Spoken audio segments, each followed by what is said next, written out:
मुसलसल बढ़ती महंगाई ने पाकिस्तान में हर किसी को मुतासिर किया है। कोई जरूरियात महंगी होने से तंग, कोई बढ़ते किरायों से परेशान, किसी को एजुकेशन और हेल्थ फैसिलिटीज में कमी का शिकवा है। मगर आम अंदाजे के बरक्स इस महंगाई ने बज़ाहिर इस्लामाबाद वालों की खाने पीने के शौक पर कोई असर नहीं डाला।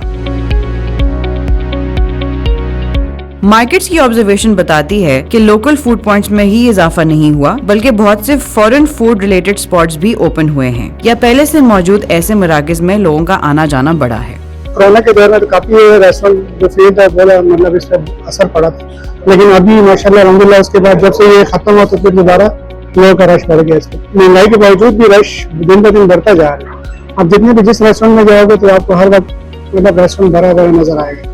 लेकिन आप अगर देखा जाए तो मोस्टली आपको F7 F6 में ही ज्यादा क्राउड नजर आएंगे रेस्टोरेंट से। बाकी आप किसी और रेस्टोरेंट में जाते हैं, सेक्टर में जाते तो वहाँ पर आपको इतना नहीं नजर आता है। इस्लामाबाद में खुलने वाले नए रेस्टोरेंट्स और इनमें आने वालों की तादाद से लगता नहीं कि महंगाई एक मसला है।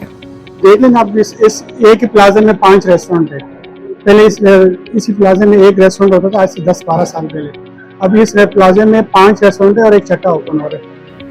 इस बात में कोई शक नहीं कि महंगाई का जन बोतल से मुकम्मल बाहर आ चुका है, मगर हालात बताते हैं कि ये भी इस्लामाबादियंस के खाने पीने के शौक को मात ना दे सका। इस्लामाबाद से मैं हूँ दुआ अबसार।